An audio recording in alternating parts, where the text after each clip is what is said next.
Eu não sabia de onde vinha o dinheiro, eu não sabia de onde ele tinha conseguido o dinheiro, de onde vinha a riqueza dele. A regra aqui é que quando a pessoa acha que pode se incriminar, ela fica em silêncio.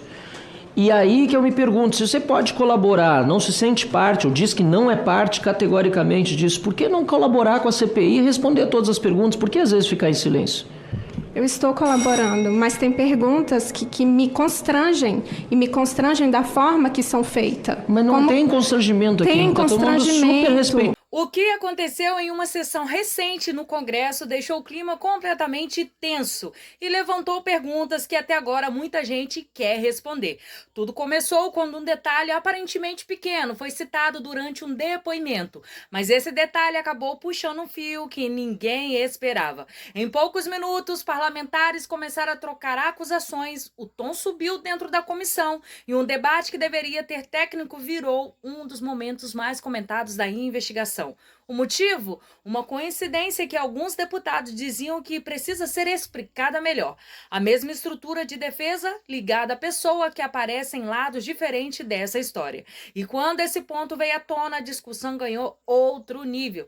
Teve questionamentos diretos, reação imediata e até mesmo menções a nomes conhecidos da política brasileira. Ou existe algo maior por trás dessa escolha de defesa? No vídeo de hoje você vai entender o que aconteceu nessa sessão, por que esse detalhe chamou tanta atenção e como esse confronto acabou virando um dos episódios mais tensos da CPMI, que investiga possíveis irregularidades envolvendo benefícios de aposentados e pensionistas. Nesse vídeo nós teremos 3 assuntos, todos eles impactantes. Então, se você não quer perder nenhum deles, já deixe o seu like, o seu comentário e também se inscreva no canal. Aqui, inclusive, diante da circunstância. Quando é feita como acusação, me constrange sim. Mas ninguém fez pergunta alguma coisa. Porque eu já me sinto constrangido por ter trabalhado num lugar, por ter a minha imagem exposta dessa forma como secretária. É difícil para mim. Eu queria entender, o seu advogado é do mesmo escritório de Daniele Galvão? Se pudesse me responder? Vou responder. O advogado pode dar resposta para a pergunta? Mas ele vai ter que dizer para ela se sim ou se não, né, Excelência? Eu também acho. Eu vou ficar em silêncio.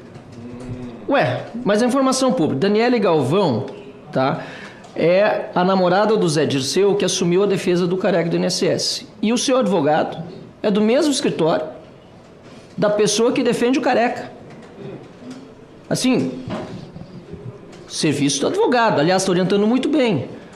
Mas você chegar aqui na condição de testemunha, dizendo que não tem envolvimento, que quer participar, mas tem um advogado do mesmo escritório da namorada do Zé Dirceu, é algo que... Não. Então, violado no exercício da profissão, eu vou acionar a comissão de... Não, mas eu perdi 1 minuto e pouco aqui que foi interrompido antes, o tempo não correu, então eu peço só para repor esse 1 minuto final. Para concluir, presidente... Pois não, Excelência. Eu não entendi o que o advogado queria. Ele está resguardado no sigilo profissional dele. Mas ninguém está questionando o sigilo profissional do advogado, mas é uma informação pública, que eu não entendo por que a pessoa que está aqui, na condição de testemunha, que diz que não teve parte, mas está se sentindo constrangido por perguntas feitas de forma muito educada por todo mundo e muitas vezes se mantém a reserva do direito ao silêncio, que é constitucional, mas apenas para não incriminação, não assinou o termo de compromisso e tem um advogado que defende também o careca e que é do escritório da namorada do Zé Dirceu, por que, sabe? Então, no fim, dá um tempo, pô. Deixa eu terminar, pô. Para encerrar, Excelência. Mas é que assim não dá, eu estou tentando encerrar o raciocínio. Para encerrar, presidente, isso aqui não é coisa séria, pessoal. Ó, petista não quer investigar, quer que só esculhambar, só fazer confusão, só bater nos outros. Só para concluir, então, presidente, frase final aqui. Parabéns ao seu trabalho, mais uma vez, presidente do relator. E eu lamento, na minha opinião... Senhores, vamos deixar o parlamentar terminar, por favor. Senhores, por favor... Todos nós aqui temos sido condescendentes com todos. Eu tenho sido condescendente com todos. E respeito a todos, até mesmo quando estão falando da presidência. Por favor, pode encerrar, deputado Van Hatten, por gentileza. Presidente, falou em Zé Dirceu, falou em Lula, falou em Lulinha, olha aqui como levanta a voz, olha como faz confusão. É só falar na turma do PT, que roubou dos aposentados, os velhinhos deficientes, que a turma fica doida. Então aqui, presidente, na minha opinião, a Aline, que veio aqui, estava... Na minha opinião, está escondendo coisa, poderia ajudar a CPI e, na minha opinião, o relator vai ter um trabalho muito importante a fazer sobre esse caso, seu relatório. Obrigado, Excelência. Nós assistimos agora aqui, presidente, foi uma tentativa clara de intimidação da testemunha. Qual é o artigo? Nós não assistimos. Senhores, por favor, por gentileza. O que nós assistimos aqui, senhor presidente, foi uma tentativa covarde de intimidação da testemunha. Aliás, presidente... roubar de aposentado. Excelência. Mas não matei ninguém, né? Mas não matei ninguém. Excelência. Não matei ninguém. Excelência. Não matei ninguém, né? Senhores, na cara por favor, do Lima semana passada. se é uma... Não matei ninguém. Já que é para... Dois minutos, presidente. Já que é para nós seguimos como todos têm Artigo reclamado. 206. Então coloque a questão de ordem, vamos lá, por favor, então, Excelência. A minha questão é que Vossa Excelência, na condição de presidente, deve zelar pelo cumprimento do regimento. E no regimento não há previsão para que ninguém aqui seja tratado de forma desrespeitosa e intimidatória. Pois não, Excelência. Isso fica evidente quando ninguém, até hoje aqui, ninguém, quando veio depor, um que outro caso, houve um questionamento no sentido de tentar constranger, inclusive o trabalho do advogado que está presente. E o que é pior, senhor presidente, criaram aqui agora uma tentativa de uma narrativa que até agora, em nenhum momento nós havíamos assistido nessa CPMI. Saber quem namora advogado de quem é casado com quem. Senhor presidente, Mas jamais... Tá na imprensa. Presidente, Não, deixa eu terminar a questão, gente. eu vou poder falar ou não, presidente? Perfeitamente. Pode sim dar sequência, Excelência. Isso é uma forma desonesta, isso é uma forma mesquinha.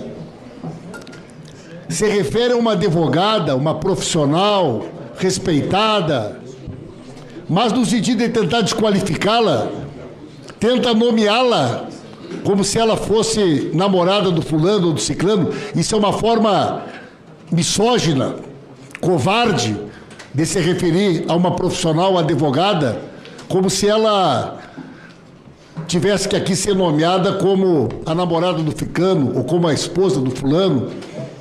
E utilizando isso claramente no sentido de constranger o advogado e a depoente. Ou qual seria o motivo de constrangê-lo? Isso não foi feito com relação a ninguém, pelo contrário, normalmente são os cordeirinhos quando vem aqui fazer pergunta contra escritórios poderosos de advogados e assim por diante. Então eu me insurjo sim, porque eu não me calo diante da covardia nem da injustiça, e é isso que eu assisti que ser feito aqui agora, tanto em relação à senhora Aline, como em relação a essa senhora advogada, que não é advogada dela. Foi feita uma ilação aqui perversa, no sentido de chamar para o debate uma pessoa que não é advogada, tentando fazer ilação que isso tivesse alguma coisa a ver com alguém que ela tem um relacionamento pessoal. Se isso é postura adequada, senhor presidente? Não sobre os fatos, mas ele está fazendo um trabalho, na minha opinião, muito profissional. Não estou dizendo que não é bom o trabalho, mas ele é do mesmo escritório. Não vou falar, então, em namorado do Zé Dirceu. Assim saiu na imprensa. Não vou falar quem é a pessoa na PF, na pessoa física, mas nome da advogada Daniele Galvão, que é sócia do advogado muito competente que está aqui hoje, também estava assinando um habeas corpus para a senhora Aline. Então a informação que trouxe aqui o deputado que me antecedeu não é verdadeira, é mentirosa, de que essa advogada não estaria defendendo a Aline. E mais, é o mesmo escritório, sim, que está defendendo o Careca, senhor presidente. Então aqui não se trata de um juízo de valor do trabalho do advogado, mas a pessoa que está sentada nessa mesa aqui na condição de testemunha, que diz que não tem nada com o caso, está sendo defendida pelos mesmos advogados que defendem aquele que hoje está preso pelo roubo no INSS. Não estou fazendo juízo de valor, presidente.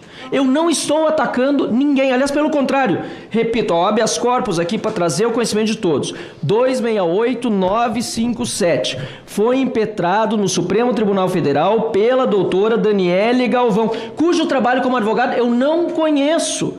E deve ser muito boa, inclusive, apesar do seu cliente estar preso hoje, o Careca, mas está preso pelos atos dele, aliás, deveria estar. Enfim. Nem vou falar o que eu acho que ele deveria estar sofrendo nesse momento, careca do INSS, mas está lá preso. Agora é o seguinte, dizer aqui que porque eu só trouxe a público um fato que é dado pela imprensa é atacar a advocacia, isso é me atacar no meu direito como parlamentar de trazer a lume para a população os fatos todos. Agora, nesse vídeo, você vai ver uma fala feita de dentro do Senado que acabou chamando muita atenção nesta semana e levantando questionamentos que rapidamente começaram a repercutir nos bastidores da política e também fora dela. Durante uma sessão da Comissão de Direitos Humanos, um senador decidiu subir o tom e falar sobre um caso que já vinha gerando discussões nos últimos dias. Mas o que chamou atenção não foi apenas a crítica, foi o tipo de acusação que apareceu no discurso. Segundo o parlamentar, existiria uma estrutura montada para intimar críticos e pressionar jornalistas e tentar conter repórteres consideradas negativas. E a partir daí, o clima na comissão mudou. O discurso ficou ainda mais pesado quando ele mencionou a coincidência e existência de pessoas responsáveis por executar ordens dentro desse suposto grupo. E um detalhe citado na fala acabou causando ainda mais repercussão: a menção de alguém conhecido por um apelido que, segundo o senador, faria referência a um tipo de executor contratado. As declarações foram feitas durante a sessão oficial e dizem respeito às suspeitas que ainda estão em apuração. Mas a pergunta que ficou no ar é, depois dessa fala, é a seguinte: o que exatamente está por trás dessa acusação? E até onde essa investigação pode chegar? No vídeo de hoje, vamos entender o contexto desse discurso, o caso que motivou essas declarações e por que essa fala dentro do Senado acabou chamando tanta atenção. O bonitão, o playboy, o fraudador, que a gente já conhecia tudo isso que ele tinha feito no sistema financeiro, ele fazia parte de quadrilha criminosa de ameaçar, extorquir e também querer matar jornalistas. É graves as acusações de uma pessoa que forma um grupo em redes sociais em que um apelido de um é sicário. Olha, sicário na América Latina é matador de aluguel para o crime organizado. A prisão do banqueiro Daniel Vorcaro foi um dos temas discutidos hoje na Comissão de Direitos Humanos do Senado Federal. O tema foi levantado pelo senador Stevenson Valentim e contou também com comentários da senadora Damares Alves. Os dois destacaram o grau de periculosidade do grupo comandado por Vorcaro, que tem entre os integrantes um homem apelidado como sicário, que seria responsável por comandar ações como, por exemplo, ameaça e agressão física a desafetos, além de derrubar portais e sites de notícias que traziam informações negativas sobre a atuação de Daniel Vorcaro. Vamos assistir a um trecho da fala de Stevenson e Damares. Eu preciso fazer aqui uma observação e dar meus parabéns ao nosso ministro André Mendonça, que hoje prendeu pela segunda vez o bonitão, o playboy, o fraudador, que a gente já conhecia tudo isso que ele tinha feito no sistema financeiro, já era conhecido. Agora não sabia também que ele fazia parte de quadrilha criminosa de ameaçar, extorquir e também querer matar jornalistas. Então eu espero que com essa nova medida de prisão preventiva, ele vai lá para o presídio Pedrinhas, lá no Maranhão, que é um dos piores que existe no país, que ele aprenda com a lei. Eu espero, senadora Damares, que não tenha nenhum desembargador, nenhum ministro, nenhum magistrado que conceda a liberdade para esse ser humano. Porque é grave as acusações. É grave as acusações de uma pessoa que forma um grupo em redes sociais em que um apelido de um é sicário. Olha, sicário na América Latina é matador de aluguel para o crime organizado. Então esse rapaz aí elegante que aparece nas redes sociais é um dos piores marginais. E olha, a estatística do nome dele aparece na CPMI do INSS, na CPI do crime organizado e vai aparecer na CPI do Banco Master. O cara está em tudo. Então, com essa formação de quadrilha, é claro que ele vai intimidar não só parlamentares, não só jornalistas. O cara mandava derrubar site que falasse mal dele. Minha solidariedade aqui ao jornalista do Globo e de todos os jornalistas que têm coragem de fazer matérias expondo tudo isso. Eu espero que nenhum ministro do STF derrube ou deixe em liberdade esse ser humano, que eu estou na Comissão de Direitos Humanos, esse ser humano que tanto causou danos, não só financeiro ao nosso país, e está causando também agora danos às pessoas. Ameaçar a imprensa. E só lembrando que eu não espero que nenhum ministro, nenhum juiz, nenhum desembargador desse país conceda essa liminar de liberdade para ele, dizer que o Flávio Dino hoje derrubou a quebra de sigilo que foi aprovada na CPMI. Gente, é uma gangorra esse país. Uma hora a gente está feliz, ontem como presidente do Senado, permitindo que fosse dado continuidade que foi feita pela CPMI do INSS, com a qual eu faço parte, e agora alguém que é comparsa do filho do Lula entra com um pedido no STF e consegue derrubar. É triste, é difícil, é bem difícil. Espero que esse sicário, Daniel Sicário Vocário, e também tem um amigo dele aí que é pastor, um ex-cunhado, permaneçam presos. Porque eles não só obstruem a justiça, não só intimidam a justiça, não só colocam pânico na imprensa, como também aqui dentro do parlamento. Olha com quem a gente está mexendo, viu? Achando que o crime organizado é só o cara da favela? É só o traficante do PCC do Comando Vermelho? E as ameaças dele, pelo que foi divulgado hoje, eram ameaças físicas. Quebrar os dentes. Para dar pau. Forjar um assalto. Agora, existem Lauro outras... Jardim, não é isso? Mas é possível... Toda a minha solidariedade aqui na Comissão de Direitos Humanos. Sim, vamos registrar. Jornalista por fazer esse trabalho. Registrar. E não se intimide, não se acovarde, não, pelo contrário. Nenhum jornalista tem que se intimidar. Lá pra cima mesmo. Senador Stevenson, se ele fazia ameaças físicas, imagine as ameaças outras que ele está fazendo com autoridade no Brasil. Porque tem algumas decisões acontecendo por aí que não tem explicação a não ser ameaças. E o que ele tem na mão para ameaçar tanta gente? Então, assim, esse caso Vocário, ele é tão emblemático, mas esse caso vai nos dar a oportunidade de passar o Brasil a limpo. Vai dar a oportunidade. Parabéns por sua indignação. Que esse mundo que tem as pessoas na mão, com promiscuidade, com vídeos aí explícitos de sexo, a qual ele fazia, com essas ameaças físicas, financeiras, pagava gente do BC, lá do Banco Central, com viagens para Disney. Com guia de turismo. Isso é uma vergonha. Acaba desse não tem que ser afastado, não, tem que ser expulso da instituição. Vamos lá. E agora vocês vão ver uma declaração feita dentro do Congresso. Nesta semana acendeu um novo debate que já vinha acrescentando nos bastidores de Brasília. Durante uma sessão de uma comissão que investiga um dos casos mais delicados envolvendo benefícios de aposentados e pensionistas, o presidente da comissão decidiu fazer um discurso que rapidamente chamou a atenção. Mas não foi apenas uma crítica comum. O tom muito mais direto e levantou uma pergunta que muita gente dentro do próprio parlamento começou a repetir. Até onde vai o limite entre as decisões do Congresso e as decisões do Judiciário? Segundo o senador, uma decisão recente acabou interrompendo um caminho que já havia sido definido dentro da comissão. E foi justamente aí que o discurso ficou ainda mais forte. Ele afirmou que o Congresso representa o povo brasileiro e que investigações envolvendo pessoas vulneráveis como aposentados, viúvas, idosos precisam avançar com transparência. Ao mesmo tempo, deixou claro que mesmo respeitando a decisão judicial, o parlamento pode reagir institucionalmente. Nos bastidores já se fala em recurso, questionamentos e até discussões sobre o equilíbrio entre os poderes. Mas afinal, o que exatamente aconteceu para provocar o discurso tão duro dentro da comissão?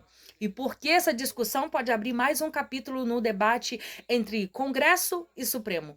No vídeo que você vai assistir agora, você vai entender o que está por trás dessa declaração. Qual decisão gerou toda essa reação e por que esse episódio pode ter impacto direto nas investigações em andamento. Até quando, senhores, o parlamento brasileiro aceitará que decisões soberanas tomadas dentro dessa casa sejam interrompidas quando começam a alcançar as estruturas de poder? Quando será que este parlamento tomará a decisão clara de reequilibrar a relação entre os poderes? Porque nós estamos diante de uma decisão que desrespeita esse parlamento e que tenta criar uma proposição ou mesmo uma possibilidade dentro de uma investigação que está muito próxima de revelar ao país todos os esquemas desse subterrâneo que foi a roubalheira no INSS brasileiro. O Congresso Nacional não é um órgão decorativo da República. O Congresso representa o povo brasileiro e nós exigimos respeito. Quem protege, quem blinda ou quem impede que sejam investigados aqueles que roubaram aposentados, viúvas e idosos, jamais escapará da colheita que plantou junto à própria população que nos assiste. O Brasil está assistindo, senhores, e a história também será testemunha daqueles que ficaram ao lado dos mais fracos, daqueles que ficaram ao lado de uma investigação necessária ou daqueles que ajudaram, infelizmente, a proteger pessoas que têm explicações a dar ao povo brasileiro. Eu recebo com profunda indignação e enorme preocupação institucional a decisão liminar proferida pelo ministro Flávio Dino, que suspende os efeitos da quebra de sigilo aprovada pela Comissão Parlamentar Mista de Inquérito do INSS. Essa decisão ocorre após o presidente do Congresso Nacional, Davi Alcolumbre, ter analisado formalmente os questionamentos levantados e concluído de forma expressa que a votação realizada na CPMI respeitou integralmente o regimento e a Constituição brasileira. Ou seja, a própria presidência do Congresso reconheceu a legalidade do procedimento e manteve a decisão soberana da comissão. Ainda assim, a investigação que busca esclarecer uma das mais graves fraudes já cometidas contra aposentados e pensionistas e idosos do Brasil sofre agora mais uma interrupção. Estamos falando de brasileiros que trabalharam uma vida inteira e que olham para o Congresso Nacional com a esperança de que essa investigação leve os culpados a serem punidos. Homens e mulheres que contribuíram durante décadas acreditando que o Estado estaria ao seu lado na velhice. Viúvas que dependem de uma pensão para sobreviver. Idosos que precisam daquele benefício para comprar remédios. Brasileiros que confiaram no sistema e agora descobrem que foram vítimas de um esquema que desviou recursos justamente daqueles que mais precisam. Há também um fato grave que precisa ser registrado. Até este momento, a CPMI não foi oficialmente comunicada ou notificada da decisão do ministro. Tomamos conhecimento do conteúdo da liminar pela imprensa e não pelos canais institucionais que normalmente são utilizados para comunicações formais entre os poderes da República. Quando o Congresso precisa se manifestar perante o Supremo Tribunal Federal, somos obrigados a fazê-lo por meio de advogados e pelos sistemas próprios da Corte. Mas quando uma decisão do Supremo atinge diretamente o funcionamento de uma comissão parlamentar de inquérito, a comunicação sequer chega pelos canais institucionais da própria comissão. Essa assimetria na relação entre os poderes precisa ser refletida pelo país. Outro ponto também precisa ser esclarecido. A comissão apenas exerceu o dever constitucional de autorizar medidas investigativas, como fazem CPIs do Congresso Nacional há décadas. Investigar não é condenar. Investigar é buscar a verdade. Também causa estranheza a alegação de que não teria havido debate ou fundamentação adequada nos requerimentos aprovados pela comissão. Isso simplesmente não corresponde à realidade dos fatos. Na forma regimental, parlamentares utilizaram da palavra para defender ou criticar os requerimentos em pauta. Todo o processo foi livre, participativo e transparente daqueles que fazem parte da comissão. Além de desconhecimento por parte do senhor ministro Flávio Dino sobre o funcionamento do processo legislativo em CPIs. A fundamentação dos requerimentos investigados está registrada por escrito no próprio corpo de cada requerimento, com a justificativa detalhada que demonstra os indícios e a necessidade de cada medida para a investigação. Quando parlamentares aprovam o requerimento, aprovam também a justificativa que o acompanha. Ou seja, aprovam não apenas o pedido investigativo, mas também a fundamentação que sustenta aquele pedido. Essa é a prática consolidada das CPIs no Congresso Nacional. Essa é a prática que existe há décadas. A votação simbólica e em globo de requerimentos investigativos sempre foi utilizada em CPIs do Parlamento Brasileiro. A prática de votação em bloco é utilizada há décadas pelo próprio Supremo Tribunal Federal. Chama-se votação em mesa.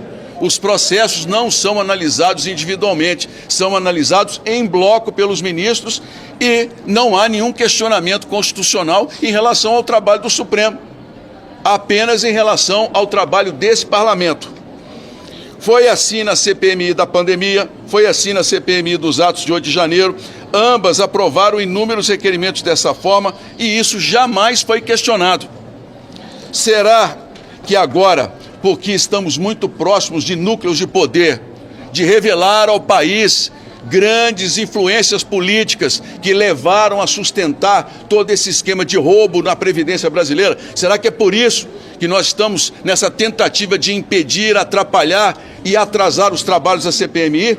É uma pergunta que eu deixo aqui em nome do povo brasileiro, porque praticamente todas as decisões tomadas por CPIs nas últimas décadas poderiam ser colocadas sob questionamento se a decisão proferida pelo ministro ela passar a valer. Nenhuma CPI poderá mais trabalhar e as que já foram realizadas, os resultados serão questionáveis. Há ainda um outro aspecto essencial. CPIs possuem prazo determinado para funcionar. Investigações da Polícia Federal podem durar anos. Mas uma CPI precisa cumprir sua missão em poucos meses. Impor exigências que não existem nos regimentos da Casa significa, na prática, tentar inviabilizar o funcionamento das comissões parlamentares de inquérito. E isso atinge diretamente um princípio fundamental da democracia. O próprio Supremo Tribunal Federal já reconheceu em decisões históricas, decisões importantes, grandiosas, diferentemente dessa que foi tomada hoje pela manhã, que CPIs constituem um direito público subjetivo das minorias parlamentares, essencial ao equilíbrio entre os poderes da República. Sem instrumentos de investigação, não existe parlamento livre. Sem CPIs funcionando plenamente, não existe fiscalização efetiva em nome da população. Sem CPIs, ao longo da história, muitos casos não teriam sido revelados de escândalos absurdos contra o dinheiro público em nosso país. As CPIs existem exatamente para revelar a verdade, para fiscalizar o poder, para proteger a população. E neste caso, estamos falando de algo ainda mais grave. Estamos falando de aposentados, viúvas, idosos, pessoas que passaram a vida inteira trabalhando, contribuindo para o país. Diante disso, uma pergunta precisa ser feita com coragem. E coragem não falta a esta CPMI, aos membros que estão ali todos os dias, segundas e quintas, lutando contra esses obstáculos.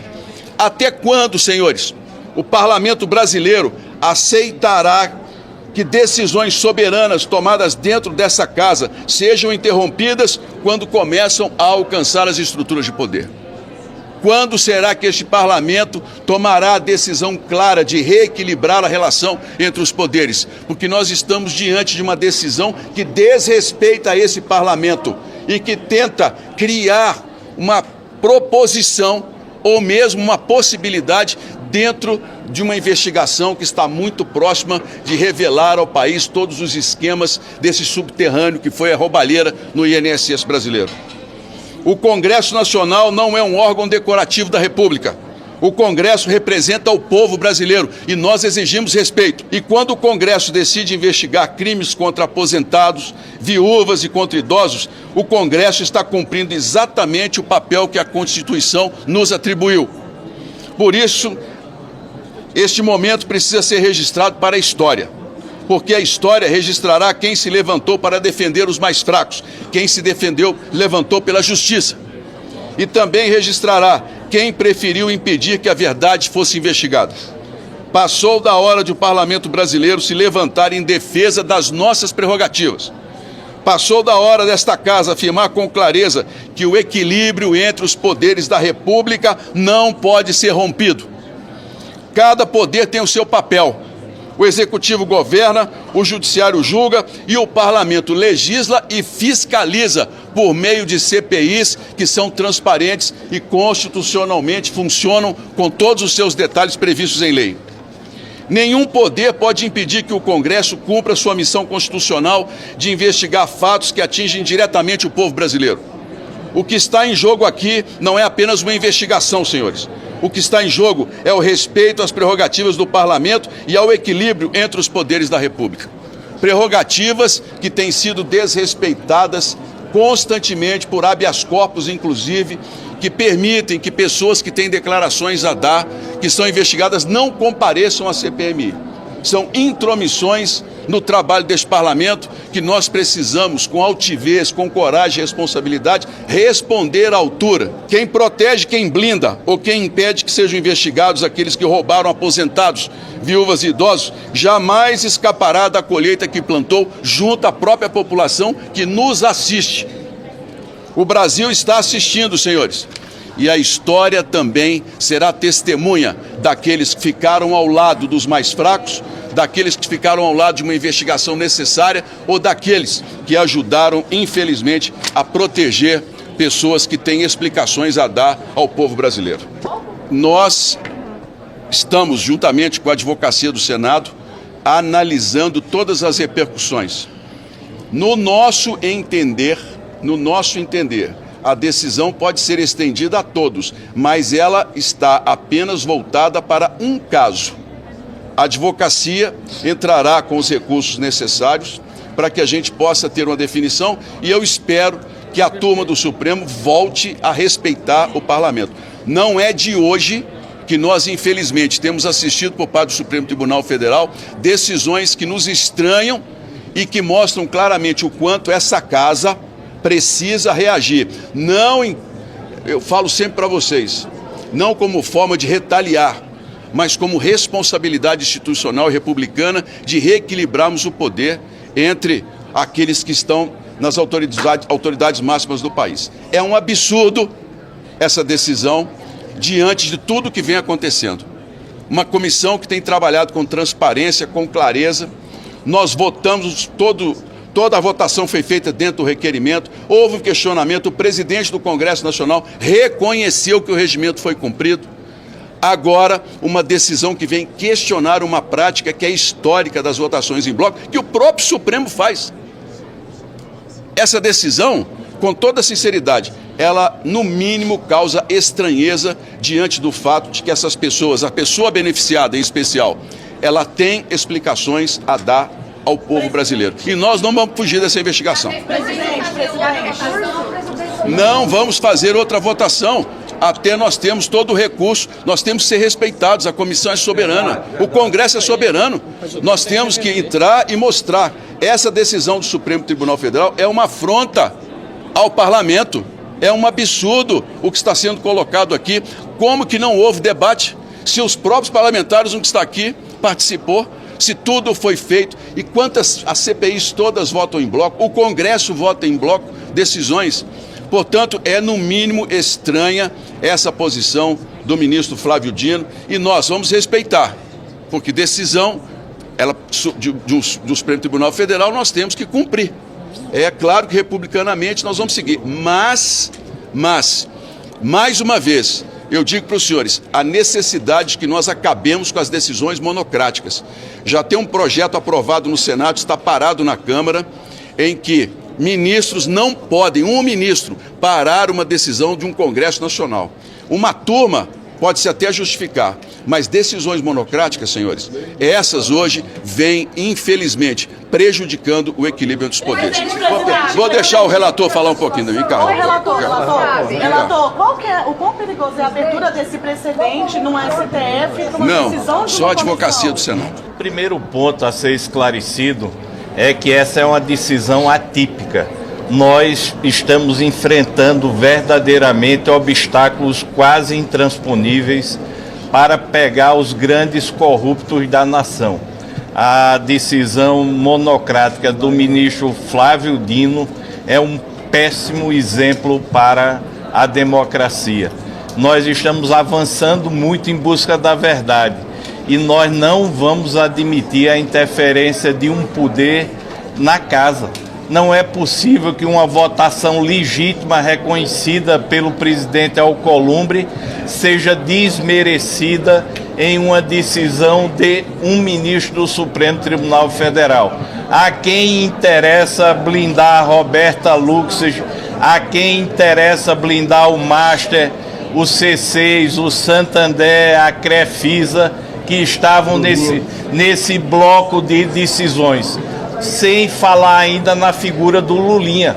Quem é Roberta Luxemburgo? Comadre do filho do presidente da República, que mantinha um escritório de lobby e aliciou o filho do presidente da República. Tem muita coisa a ser esclarecida. A pergunta que eu faço é, se o governo tivesse conseguido a vitória em arquivar todos os requerimentos devidamente fundamentados, Flávio Dino nos daria a nulidade da eleição? Claro que não. Essa decisão, ela cabe como uma luva para a proteção dos grandes corruptos da nação. Quais recursos estão sendo avaliados junto à advocacia do Senado? Não entendi. Quais recursos estão sendo avaliados para contestar essa decisão junto à advocacia do Senado? A advocacia do Senado já está trabalhando tanto em embargo de declaração como recurso para a turma. Ok, vamos lá. Não. Vamos, já deu. Obrigado.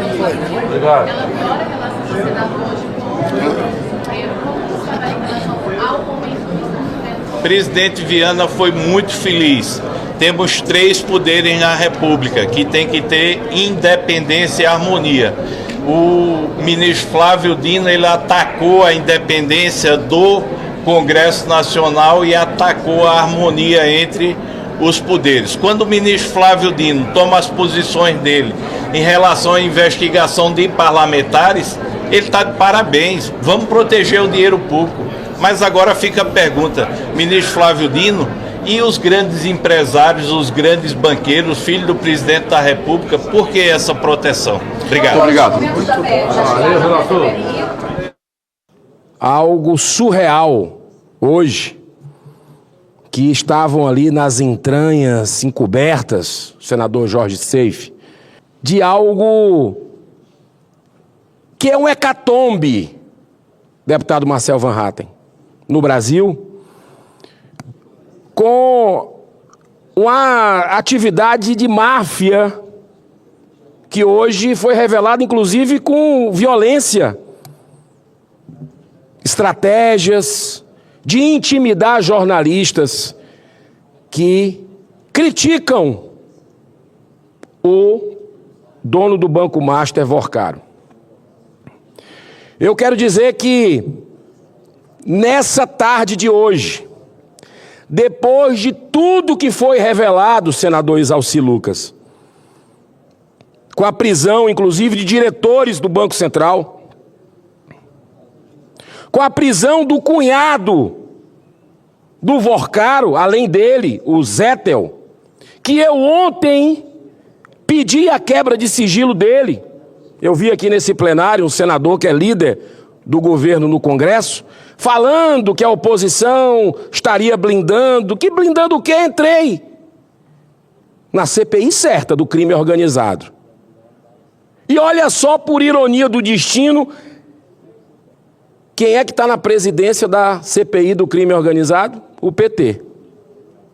Cadê que hoje abriu a sessão para votar o meu requerimento para quebrar o sigilo do cunhado do Vorcaro?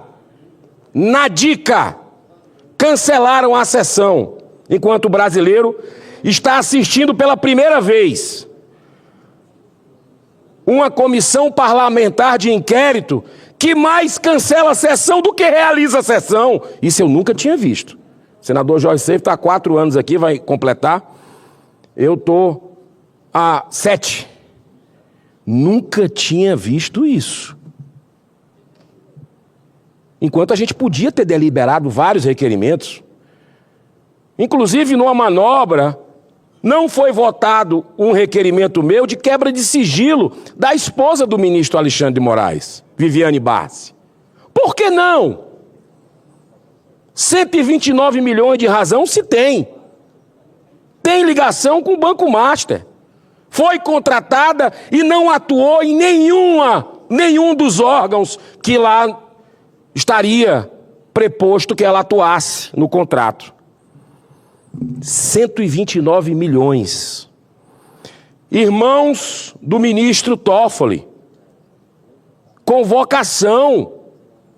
O Brasil precisa saber a história do Maridic, que teria repassado milhões para o ministro Toffoli, uma empresa dos seus irmãos, que ele, a princípio, não dizia que tinha nada a ver e depois assumiu, depois que nós conseguimos quebrar esses sigilos. Parece que não está dando para tapar o sol com a peneira mesmo. Precisamos ir a fundo. E a gente viu uma blindagem de colega, ministro Gilmar Mendes, pegando uma decisão antiga, tirando lá de baixo, sepultando, fazendo a exumação, na verdade, para querer justificar um corporativismo doentio e anular uma decisão soberana da CPI do crime organizado que quebrou o sigilo da Maridic.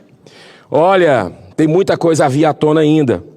E é por isso que nós conclamamos ao povo brasileiro, aos cidadãos de bem desta nação, que se posicione sempre de forma ordeira, pacífica, respeitosa, junto aos seus representantes aqui no Senado e na Câmara dos Deputados, porque é para ontem a instalação da CPMI do Banco Master.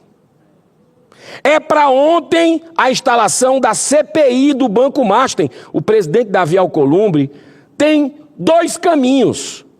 Ele escolhe. Ele é o presidente do Senado e presidente do Congresso Nacional. O que não pode é não decidir. Isso não pode.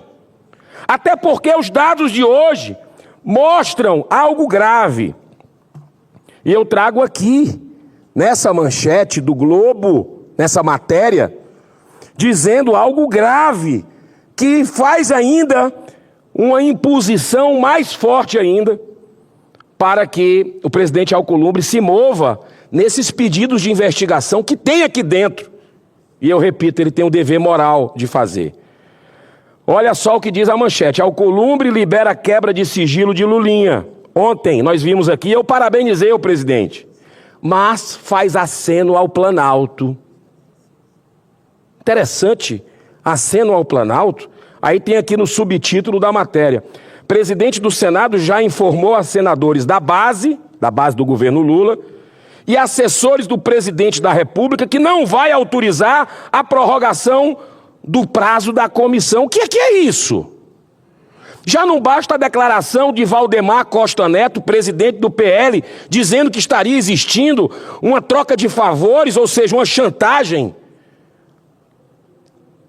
cujos sequestrados estão com as vidas já destruídas, que são os presos políticos do dia 8 de janeiro? Está fazendo barganha com a dosimetria que nós votamos aqui por maioria, para não abrir uma sessão do Congresso, para não ter que abrir a CPMI do Banco Master, para não ter que prorrogar a CPMI do INSS, que é um mega sucesso, mesmo com a blindagem da base do governo Lula escancarada, com a blindagem de alguns ministros do STF, nós estamos conseguindo revelar para o povo brasileiro toda a podridão do roubo de viúvas, de deficientes, de aposentados, de órfãos, senador Jorge Seife. Bilhões e bilhões de reais que não caberiam aqui cheio nesse plenário do Senado, de caminhões e caminhões de dinheiro, milhões de pessoas roubadas. E aí a gente fica naquela pergunta, é jogo combinado? Porque ontem o presidente Davi Alcolumbre falou aqui, eu parabenizei, tem que ser mantida a decisão da CPMI. Mas aí vem essa manchete para dizer que não vai prorrogar. O que adianta? Vai dar tempo chegar o celular do Vorcaro, que a Polícia Federal não mandou ainda, está filtrando as informações para a CPI? Vai dar tempo a gente ouvir todo mundo que a gente aprovou? Vai dar tempo estudar os quebra de sigilo? Claro que não! Por isso que ele tem o dever de prorrogar, porque senão está abortando, desculpa, essa palavra é forte. Está matando um trabalho sério que a população reconhece de investigação, de uma comissão independente do senador Carlos Viana, presidida por ele e pelo deputado Alfredo Gaspar, que tem feito um grande trabalho. Aí vem aquela pergunta do jogo combinado de novo. Quer dizer que o presidente Davi Alcolumbre dá uma decisão corretíssima ontem, e hoje o ministro Flávio Dino já vai para uma empresária ligada ao PT e nega, cancela, anula a decisão da CPMI para quebra de sigilo dela? Tá pensando que a gente é o quê? Alguém que foi indicado pelo presidente Lula, que era seu ministro da Justiça, vai interferir em algo que tem a ver, que pode esclarecer a participação do eventual fraude do filho do presidente da República, Lulinha, nesse escândalo? Ele que viajou, Lulinha, para Portugal, de primeira classe, pago em hotel luxuoso, pelo careca do INSS, que o presidente Davi Alcolumbre decretou o sigilo de 100 anos. Não é muita coincidência, senador Jorge Seife. Senadores com assessores com sigilo quebrado, não é muita coincidência. Um consultor político, 1 minuto, senhor presidente, se o senhor me der, eu comprometo a encerrar. Conclua rapidamente, senador. Concluo. Vou concluir mais do que rapidamente. Eu só queria dizer que tem um consultor do Senado, consultor político, isso me constrange bastante. Deveria pelo menos ter sido afastado, mas continua recebendo R$31 mil, e na CPMI, segundo a Polícia Federal, os dados cruzados, ele teria recebido R$3 milhões. É assessor da presidência do Senado e já foi chefe de gabinete do presidente Davi Alcolumbre. Presidente Davi, o senhor tem que colocar, continue, como ontem o senhor fez, dando bom exemplo, abra essa CPI ou CPMI já, prorrogue a do INSS e abra a do Banco Master. Nós precisamos fazer o nosso trabalho. Que Deus abençoe a nossa nação, porque nós temos que investigar tudo, inclusive o assessor do Hugo Mota, ex-assessor dele, que movimentou 3 milhões, ganhando R$3 mil por mês. Obrigado, presidente.